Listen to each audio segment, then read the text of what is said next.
Hello guys, कैसे हैं आप सब लोग। आई थिंक आप सब लोग बहुत अच्छे से अपनी लाइफ को एंजॉय करेंगे। तो चलिए आज फिर से हम जो है अपना जो हम रामायण की कथा सुना रहे थे उसको हम कंटिन्यू करते हैं। हम अभी पिछले जो हमने वीडियो बनाई उसमें हम जो पहुँचे थे वो हम पहुँचे थे कि जो हनुमान जी है वो लंका पहुँच गए हैं। जैसे वो लंका में पहुँचे तो वहाँ पे क्या है कि लंका की जो रक्षा करने वाली थी वो राक्षसी थी और उसका नाम था लंकनी। तो फिर वहाँ पे तो बहुत सारे पहरेदार थे जो दिख रहे थे, लेकिन जो लंकनी थी वो नहीं दिख रही थी। वो उसको सिर्फ हनुमान जी पहचान सकते थे। तो फिर हनुमान जी का उससे सामना हुआ क्योंकि वो मायावी थी, वो अदृश्य रूप से उस लंका की जो है रक्षा करती थी।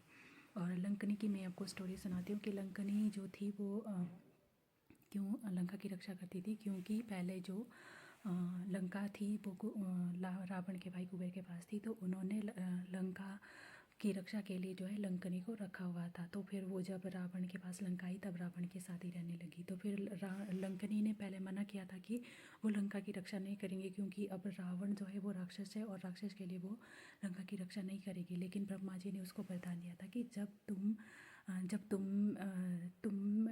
तुम्हें कोई पराजित कर लेगा तब तुम समझ लेना कि अब तुम्हारा जो है समय आ गया है, तब तुम लंका की रक्षा के भार से मुक्त हो जाओगी। तो फिर क्या हुआ कि जैसे वो वहाँ पे आई फिर उसने देखा हनुमान जी ने बहुत छोटा सा रूप बनाया, और ताकि वो पहरेदार जो थे उनको वो ना दिखे, क्योंकि सारे जो पहरेदार थे वो इधर उधर घूम रहे थे। लेकिन हनुमान जी ने मच्छर के जितना भेष बनाया था ताकि वो लोग ना देख पाए। लेकिन जो लंकनी थी क्योंकि वो मायावी थी, उसने हनुमान जी को देख लिया था। तो फिर उसने कहा कि तुम कौन हो। तो फिर हनुमान जी ने कहा कि मैं तो मुष्टि का ऐसे करके, जैसे वो मतलब उन्होंने उस लंकनी को मुष्टि का प्रहार किया और उसके जो है दांत टूट गए। फिर वो बहुत ज़्यादा परेशान, फिर उसको लगा कि अच्छा ठीक है। तो उन्होंने जब उनसे परिचय पूछा तब उन्होंने बताया कि मैं हनुमान हूँ और मैं श्री राम का दूत हूँ, और क्योंकि रावण सीता माता को लंका ले आया है तो मैं उनकी खोज के लिए आया हूँ। तो फिर लंकनी ने कहा कि ठीक है, तुम अपना काम करो, अब मैं अपने धाम को जाती हूँ। और फिर उसी टाइम जो है लंकनी वहाँ से चली गई थी। तब उसके बाद हनुमान जी ने बहुत छोटा रूप बनाया और वो अंदर चले गए। जैसे ही वो अंदर चले गए तो वहाँ पे उन्होंने बहुत जगह पे देखा। वो लंका चले गए, वहाँ पे उन्होंने देखा, सब जगह देखा उन्होंने, चारों तरफ वो जो जैसे घूमते रहे, क्योंकि वो रात को वहाँ पे पहुँचे थे। तो रात का जो टाइम था उनको सीता माता को ढूंढने में ना थोड़ा सा प्रॉब्लम हो रही थी, क्योंकि उन्होंने सीता माता को पहले देखा नहीं था। और जब वो वहाँ पे गए तो फिर वहाँ पे जो क्योंकि रावण के पास बहुत सारी रानियाँ थी, तो सभी कक्षों में गए। उनको लगा कि ये सीता माता हो सकती है, फिर उनको लगा नहीं नहीं, सीता माता जो उसमें जो, क्योंकि रावण की जो रानियाँ थी वो सब तो आराम से चैन से सो रही थी। तो फिर हनुमान जी को लगा कि नहीं, माता सीता इतने चैन से और आराम से रावण के महल में नहीं सो सकती है, ये तो कोई और ही होगी। तब वो इसी तरह आगे आगे चलते गए। तब उनको मंदोदरी का जो है राजमहल भी मिला। फिर वहाँ पे उनको भी देखा, उनको सोच के भी उनको लगा कि ये हो सकती है माता सीता।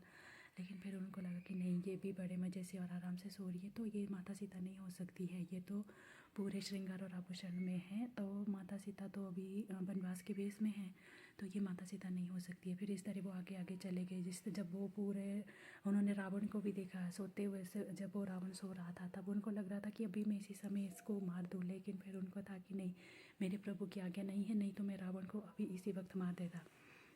और उनके पास इतनी पावर भी थी, तो इसलिए, लेकिन क्योंकि प्रभु की आज्ञा नहीं थी इसलिए उन्होंने अपनी पावर का इस्तेमाल नहीं किया।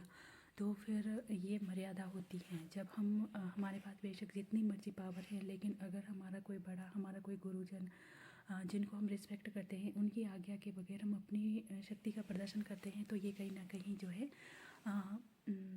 हमारी जो मर्यादा है उसके विपरीत होता है। हम अपनी मर्यादा का उल्लंघन करने के बराबर होता है ये सब। तो इसलिए उन्होंने ऐसा नहीं किया और फिर वो आगे चले गए। फिर जिस तरह जब वो सुबह के 4 बजने वाले थे तब तक वो जो है फिर विभीषण के जो है राजमहल के आसपास पहुंच गए। तो फिर वहाँ पे क्या था कि उनको विभीषण के, जैसे वो राजमहल के आसपास पहुँचे तो वहाँ से उनको जो है राम की धुन सुनाई देने लगी। फिर उन्होंने, क्योंकि विभीषण जो थे वो भगवान की भक्ति करने वाले थे, वो भी राम नाम को बहुत ज़्यादा जाप करते थे, और तुलसी माता उनके घर में थी। तो उन्होंने देखा कि इतना बड़ा राक्षसों का राज्य है यहाँ पे, और यहाँ पे ये कौन है जो भगवान की पूजा कर रहा है। फिर वो वहाँ पे उतर गए और उन्होंने अपना भेष बदल दिया, और फिर जैसे उन्होंने उनसे बात करी तो उन्होंने कहा कि मैं विभीषण हूँ और मैं रावण का भाई हूँ, छोटा भाई हूँ। और मैं यहीं पे रहता हूँ, लेकिन मैं अभी भगवान को मानता हूँ, इसीलिए मैं सबसे थोड़ा अलग रहता हूँ। तो ठीक है, फिर उन्होंने कहा कि ठीक है। फिर उन्होंने बताया कि मैं ऐसे सीता माता की खोज में आया हूँ। जब उनको भरोसा हो गया कि ये विश्वास के लायक है, तब उन्होंने उनको बताया कि मैं ऐसे श्री राम का गुप्तचर हूँ और मैं माता सीता की खोज में आया हूँ। तो फिर अब मुझे बताओ कि मुझे माता सीता कहाँ मिलेगी और माता सीता को रावण ने रखा कहाँ है। तब विभीषण ने बताया कि वो माता सीता जो है अशोक वाटिका में एक पेड़ के नीचे बैठी हुई है और वहाँ से आगे तो वो आ नहीं रही है। और रावण उनको वहाँ से लाने की बहुत कोशिश कर रहा है, लेकिन वो उनको वहाँ से आगे नहीं लेके आ पा रहा है। तो अगर तुम्हें मिलना है माता सीता से तो तुम वहाँ पे उनसे मिल सकते हो। और मैं यहाँ से जो है उनके लिए अपने घर का भोजन भी देता हूँ, क्योंकि वो हमारे घर का भोजन खाते हैं। तो क्योंकि विभीषण जो है भगवान की भक्ति करते थे, इसलिए माता सीता उनके हाथ का भोजन ग्रहण कर लेते थे। और क्योंकि वस्त्र तो माता सीता को जो है जब वो वनवास में घूम रहे थे, तब वहाँ पे माता से मिले थे। किसी गुरु की जो माता होती है, गुरु माता, उनसे मिले थे। और वो जो वस्त्र थे वो मतलब ऐसे थे कि वो कभी मैले नहीं होते थे और वो हमेशा ही साफ़ सुथरे रहते थे। तो उनके पास ऐसे वस्त्र थे, दिव्य वस्त्र थे, जो भी कभी मैले नहीं होते थे। तो फिर वो वहाँ पे उन्होंने उनके साथ थोड़ी सी बात की और फिर उसके बाद वो पंच वाटिका अशोक वाटिका की तरफ चले गए। और फिर जैसे वो अशोक वाटिका में गए, वहाँ पे जो पेड़ था वो पेड़ के ऊपर चढ़ गए और फिर वहाँ से वो देखने लगे सारा दृश्य कि क्या क्या हो रहा है, कैसे हो रहा है। फिर के दिन हो गया था, फिर तो सब देख रहे थे, सारे राक्षसियाँ आ रही है, तरह तरह की राक्षसियाँ आ रही है, माता सीता को डरा रही है। और फिर रावण भी आया, रावण ने भी माता सीता को डराया कि तुम जो है राजमहल चलो, नहीं तो तुम्हारा वध कर देंगे। और रावण एक बार तो वो जादू के अपने माया से ना श्री राम और लक्ष्मण के सिर काट कर लाया कि ये देख, मैंने उन दोनों वनवासियों को मार दिया है और अब तो तुम्हें चलना ही होगा। तो फिर माता ने कहा कि ये तो झूठ है, ये तुम्हारी माया है, क्योंकि उनको कोई नहीं मार सकता, वो जगत के स्वामी हैं, उनको कोई नहीं मार सकता है। और फिर थोड़ी देर के बाद जैसे ही वो उनको मतलब हाथ लगाने की कोशिश करता है रावण, तो माता सीता फिर उनको वही वाला तिनका दिखा देती, और जिसको कि रावण टच नहीं कर सकता था।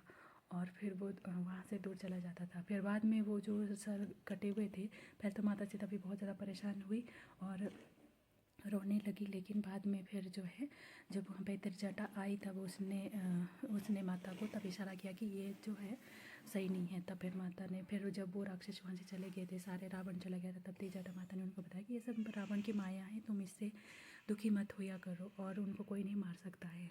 और उसने देखा है कि उनको सपने भी आते थे। जो माता त्रिजटा थी वो भी भगवान की भक्ति करती थी। तो फिर उन सपने आए कि कोई जो राम की तरफ से कोई यहाँ पे आया है और वो जो है तुमसे बहुत जल्दी मिलने वाला है। माता सीता बहुत ज़्यादा खुश हो गई कि सच में ऐसी बात हो गई। उनको तरह तरह के सपने आते रहते थे, तो फिर वो ना उनको बताते रहते थे। और फिर क्या, फिर उसके बाद वो जब हनुमान जी ने ये सब देखा कि माता को कितना ज़्यादा प्रताड़ित किया जा रहा है राक्षसों की तरफ से, तब वो बहुत ज़्यादा दुखी हो गए। फिर तो जैसे शाम हुई, जब सारे राक्षस सो गए, वहाँ से चले गए, जिन्होंने जाना था वो चले गए, जो पहरेदार थे वो सब सो रहे थे। तो उन्होंने जो है माता के लिए एक गाना गाया कि सारी कथा सुनाई, जब जो भी अभी तक हुआ था श्री राम और माता सीता की लाइफ में।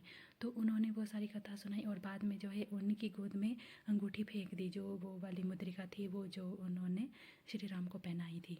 तो फिर माता सीता बहुत ज़्यादा परेशान हो गई। उन्होंने सोचा कौन हो तुम, और क्या तुम भी माया भी हो, राक्षसों की माया हो तुम भी?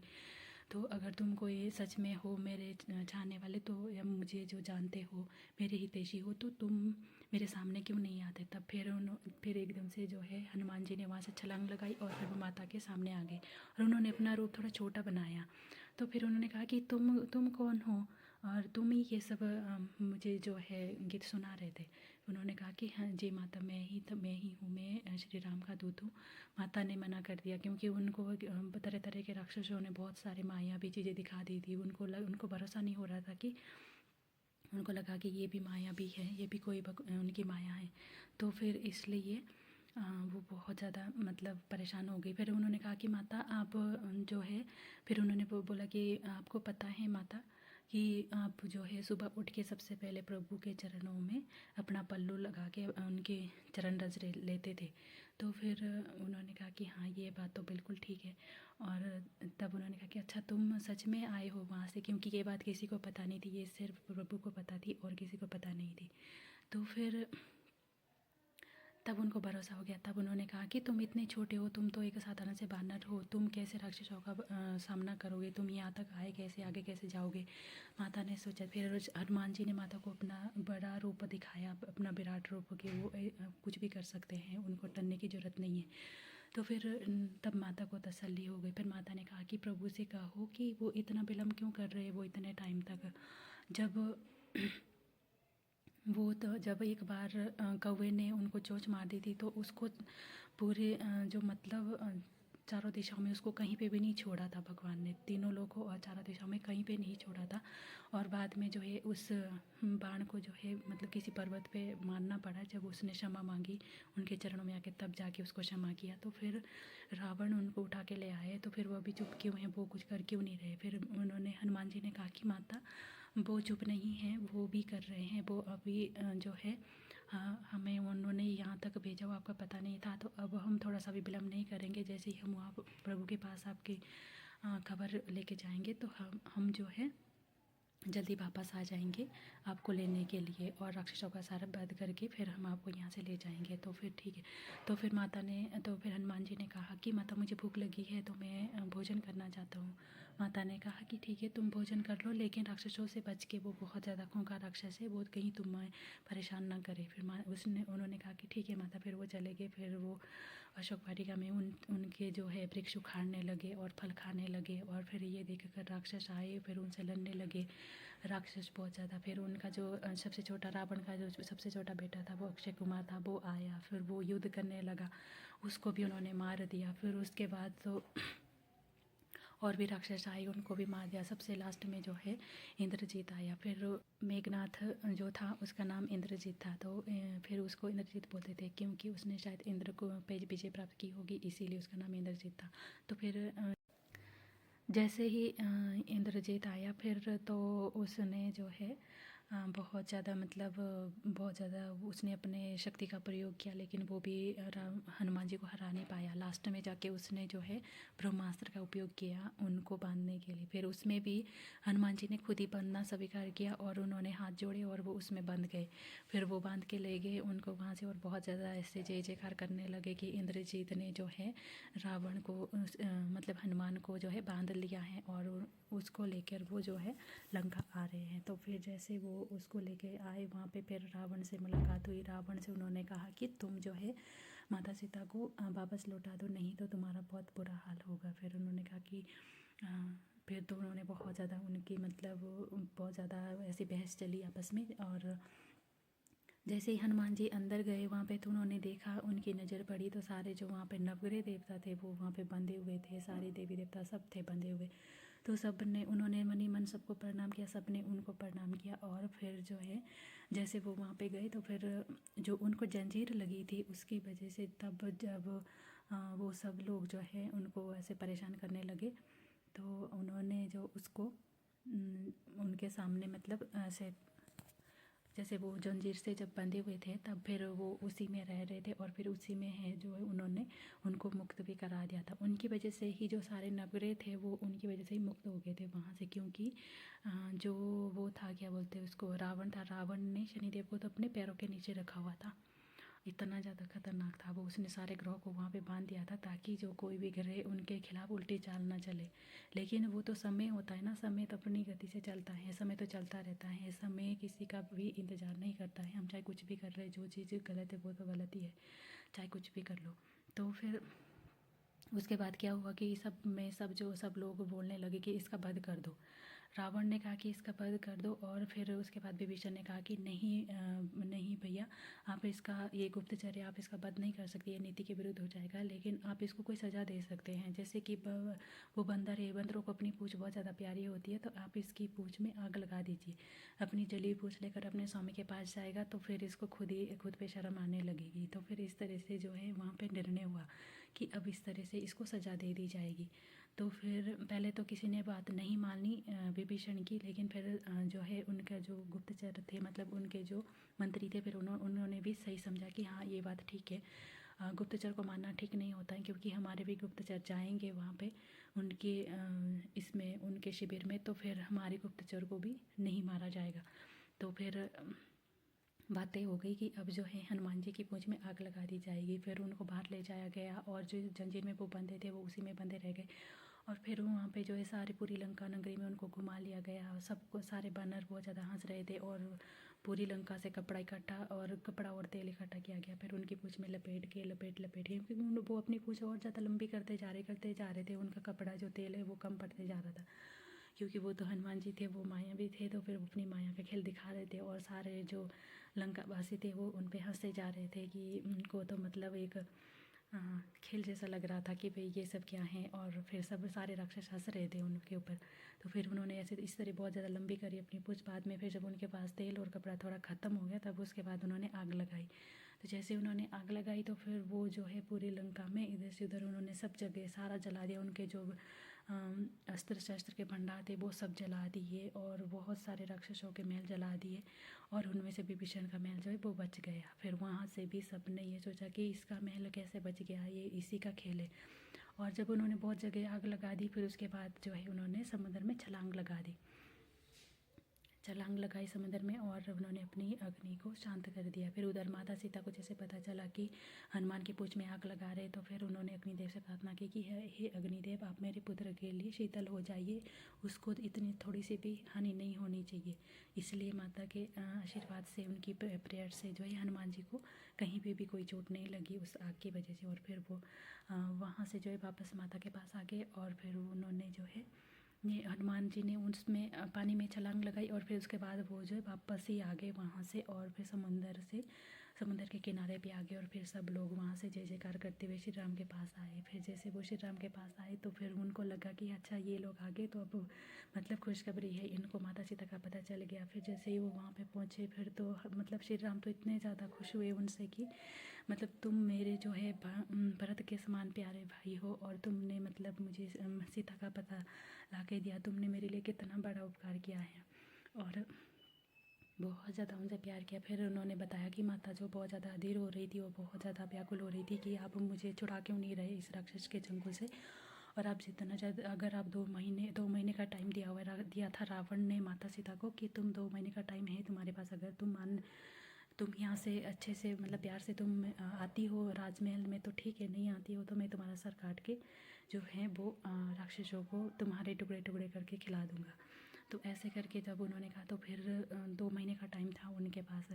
और उधर जो 1 साल पूरा होने में भी अभी इतना ही टाइम था, 2 महीने का ही टाइम बचा हुआ था। तो फिर भगवान श्री राम और वहाँ से फिर सुग्रीव ने सब ने जो है तैयारी कर ली फिर वहाँ से युद्ध करने की। और फिर वो समुद्र के पास आ गए। जैसे समुद्र के पास आए फिर तो वहाँ पे फिर एक और मुसीबत, फिर अब यहाँ से आगे कैसे जाए, लंका तक चढ़ाई कैसे करें, लंका तक पहुँचे कैसे, क्योंकि सारे जो बानर थे, जो सेना थी, वो सब जो है उड़ के वहाँ से नहीं जा सकते थे, समुंदर को लांग के नहीं जा सकते थे।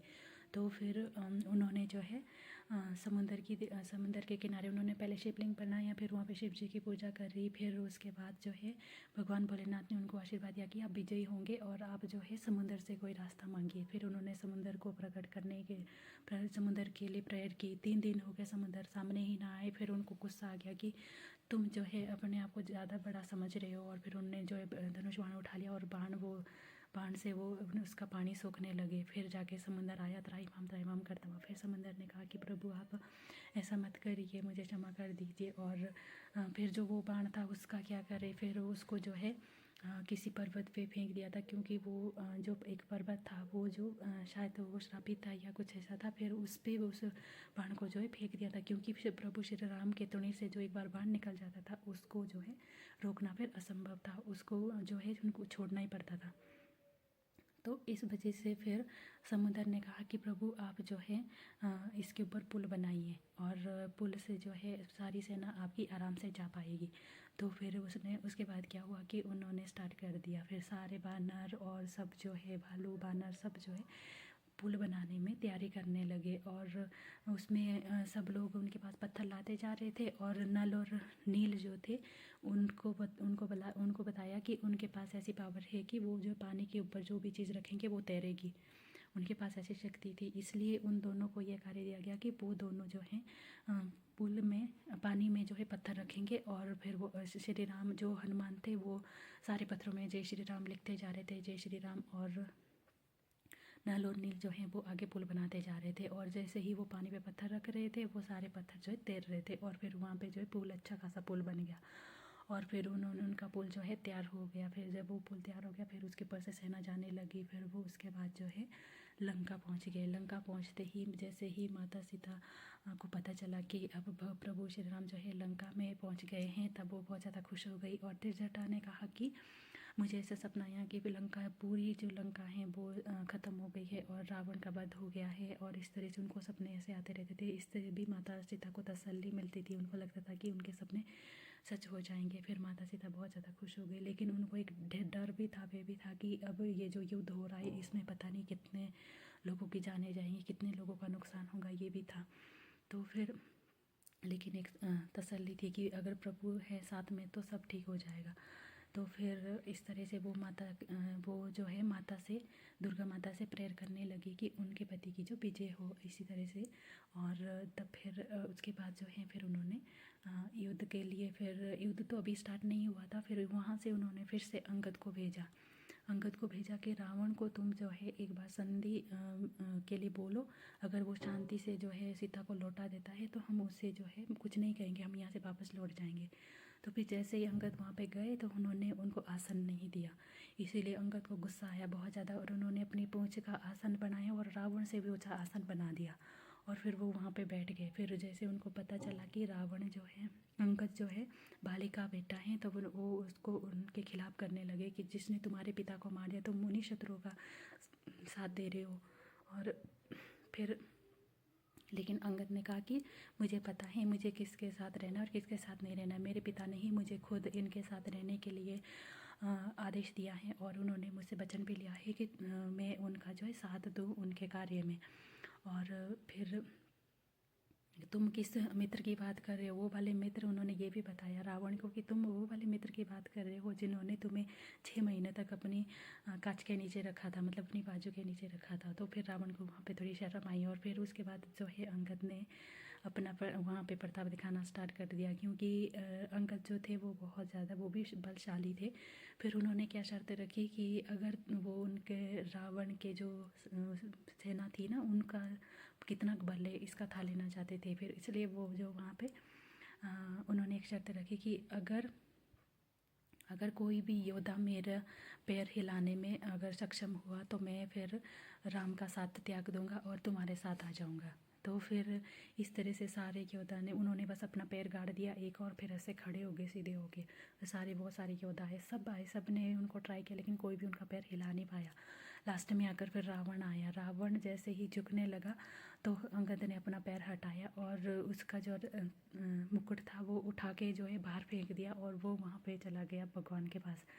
और इसके बाद रावण की बहुत ज़्यादा बेइज्जती, उन्होंने कहा कि अगर पैर पकड़ने ही हैं तो भगवान मेरे प्रभु श्री राम के पैर पकड़ो और मेरा पैर पकड़ने से तुम्हें कुछ लाभ नहीं होगा।